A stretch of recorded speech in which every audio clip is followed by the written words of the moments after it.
Hi there, it's Sam from Pootles.co.uk. Thank you very much for joining me today. Promised you some butterfly bouquet projects, and here's two, and I'm making a stack. Now, I've made loads and loads and loads of stacks of boxes on my channel for you many times over the years, and you've seen all the wonderful different variants and varieties. And I've done a mini 2-stack before, so it was much smaller than this. It was probably about that big, but probably only that high. But this time I'm doing bigger, and I'm going to do a triple stack because why not? And they don't all have to be, you know, descending sizes, you know, large going to smaller as sort of like a pyramid.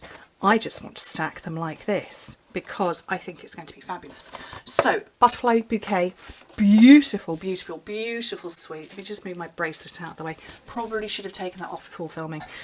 I love the paper. It's my rainbow. This is my favourite, and I've got 2 sheets left of it. Thankfully, I have more on the way because it's now live, and I'm going to simply do die cutting on it.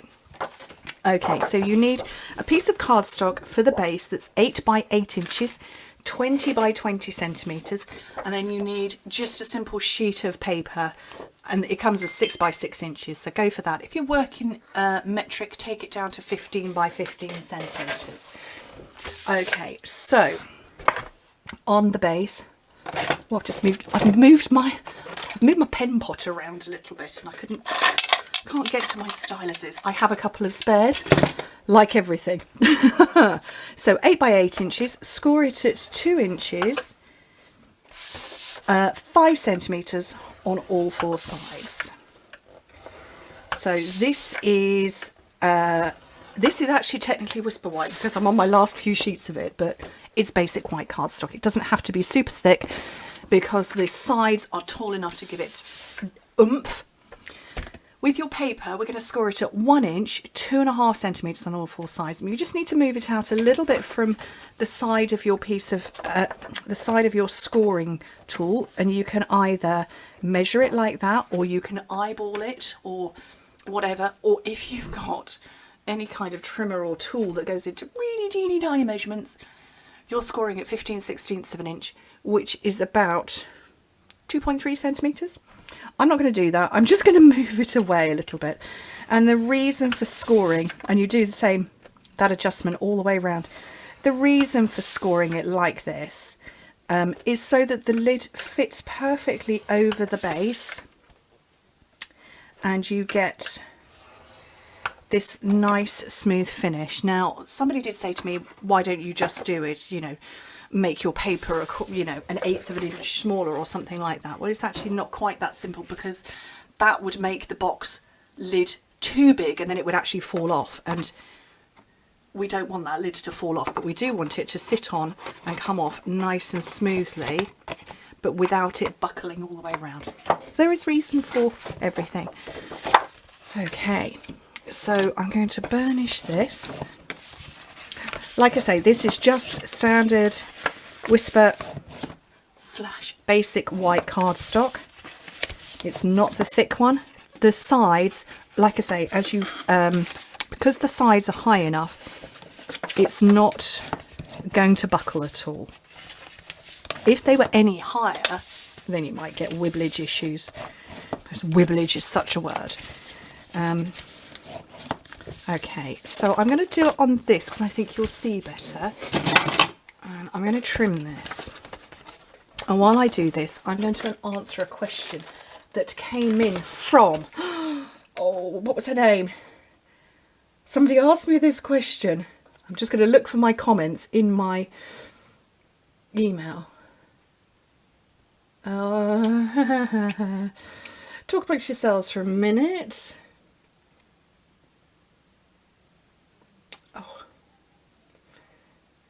I don't know which question it was on now.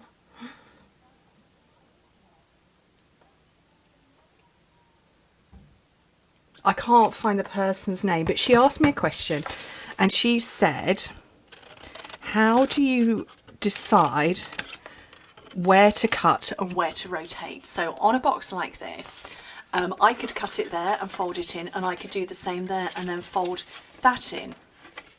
But what that would mean is that you'd have two sides of your box with 2 layers of cardstock. So this one and that one would have 2 layers of cardstock, and these would have would only have 1 layer of cardstock. So you would have thick, thin, thick, thin. And the same with the lid. So it kind of depends on what your box is and what your lid is. So I want to rotate this so that each side of my box has the same thickness of card. So what I've got here is I've got one corner with 2 pieces of cardstock, and then, so let me try and do it like this. One corner with 2 pieces of cardstock, and then this part 1 piece, and then 2 pieces, 1 piece, 2 pieces. So it's the same all the way round. So that's my reason. And thank you for the question. It was a great question as to why do I do this. That's the reason why. Now, it might be slightly different if I was perhaps doing a rectangular box, where it could be that the combination of those 2 pieces of card were too much and too big. It really just depends on the project, but it's as much down to, oh, let me put this on something dark so you can see it while I'm chattering away. There you can see I've got it wedged out. It's as much about the aesthetics, but actually you don't want to have thick, thin, thick, thin. You just want the same all the way around, and it's balanced then. So that's the base. The lid I'm going to do exactly the same way. So you cut straight down the rectangle, wedge into the square on both sides, and then rotate. So I hope that answered the question. I'd love to do a Q&A one day. What do you think? If you'd like me to do a Q&A, and I don't really do very much live. I don't do it live because I've got all 4 children still currently at home. Although I think the day that this is coming out, the children are going back to school. But yes, I do have... Oh, where's my tape gone? I don't know. I'm going to have to use tear and tape. Yeah, I do have the children at home, so I can't really do things live, and it's... it would be difficult on timing. I really wouldn't want to have a Q&A with only one time zone, because I know lots of you have got questions. So if you'd like me to do a Q&A, leave a comment and don't leave your question. I will set up a method. If I choose to go ahead, if there's enough of you who'd like me to do it, then I will go ahead and I will set up a way that you can submit questions and I will answer them for you. Right, what am I looking for? So you can see I've put tape in all of the corners. So I'm just going to peel off this backing. I'm going to do all 4 in one go. That's dangerous, isn't it? I'm going to stick myself to it in a minute. Sam's taking a risk today. So I'm going to fold fold this round. This is what's known as a loose edge, and this is what's known as a tight edge. When there's a bend, tight edge, loose edge when there's nothing attached to it. So we're going to make that line match up to this one. Oh, that's somebody submitting a question. It's not. I just asked my friend a question and she's just replied, and I wasn't expecting a reply so fast. So all 4 sides all the way around exactly the same. Oh, I've already... Oh, I've got to put more tape on. Don't need any more. Let's take the backing off this.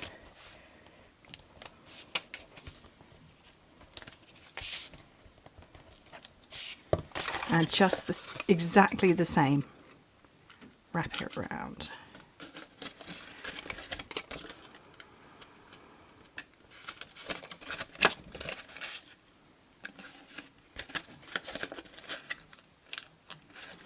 Okay, and then that lid should fit perfectly over the top. Love it. So I've got big butterflies,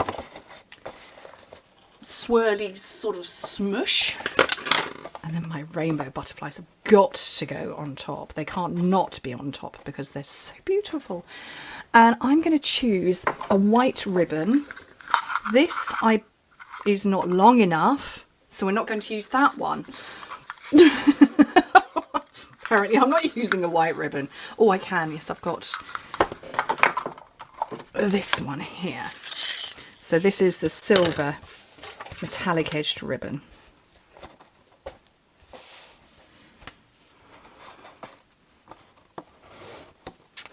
So I'm going to concentrate for a second, probably not talk, because I want to get this round.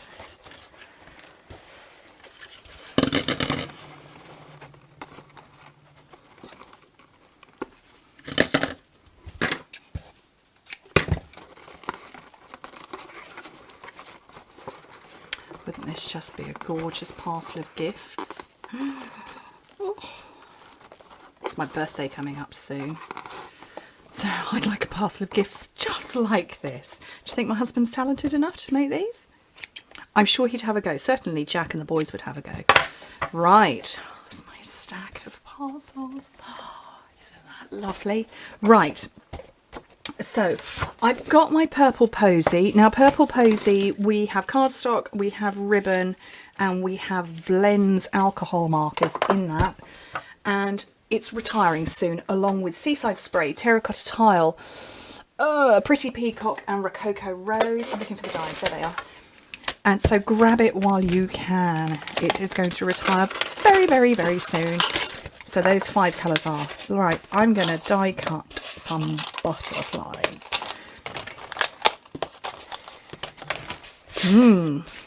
Okay, oh, I might have to get my big...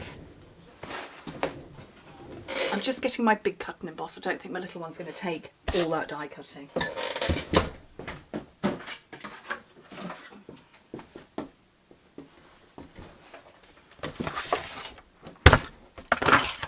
I have to say, I rather like having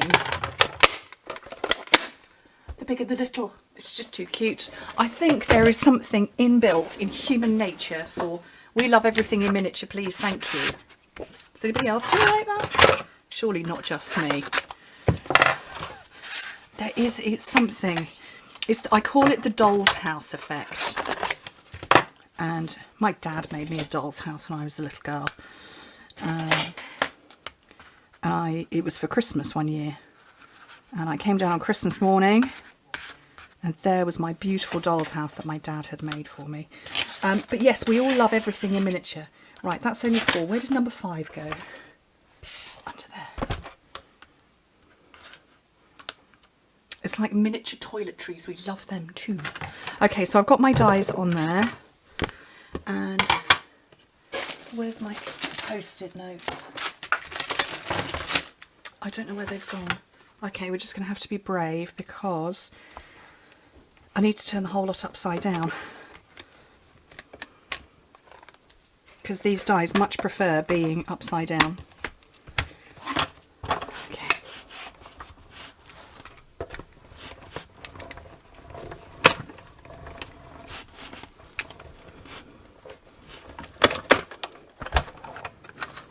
And I'm hopeful, yes, they've all cut out. So like I say, it's very strange. Detailed dies, they like to be upside down. And there's the 4th one. Let me just pop that, 5th one rather. Oh, don't go on the floor. And I'm going to put these straight away because, you know, don't put it down, put it away. And they're too delicate and too beautiful to lose. And I don't want to do that. Here's the other one. If you missed my video the other week where I showcased it, it's one large stamp and you can have that, you know, with 6 butterflies on it. And you can stamp that out. Oh no, that one didn't cut out. Oh, that's okay. We've got 4 others.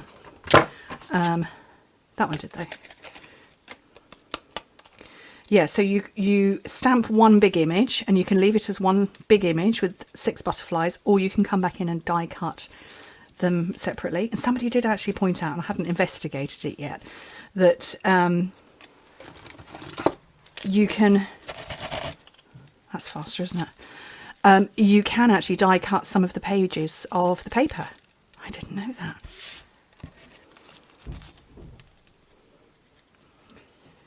Right.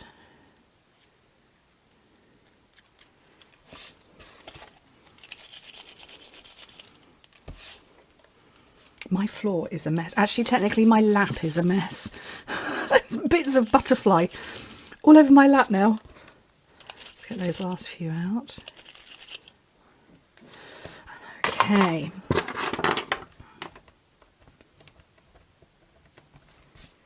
So pretty. So this is Purple Posy, as I said. Grab it while you can. And let's start putting them on. So I need my mini glue dots, which I've just managed to unroll. Oh.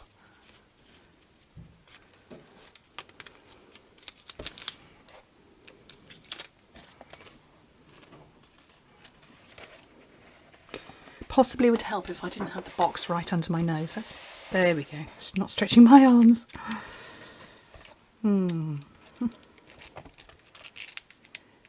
I've chosen not to do stamping with this project because the stamps that are part of this suite are images only. There's no words, and I'm kind of going through a phase of returning to my roots of only working with the paper and the card, and this is very much how I used to craft always. I didn't own rubber stamps before I joined Stampin' Up. I added some to my starter kit, and yeah, I can't resist just playing with paper and dies. Anyway, I love this. Look at the detail on that butterfly, just beautiful. So fabulous. But yes, that's my different stack. That's my 2021 stack. Anyway, seriously, I'm covered in bits of butterfly. Anyway, thank you ever so much for joining me. Hope to speak to you very soon. Bye.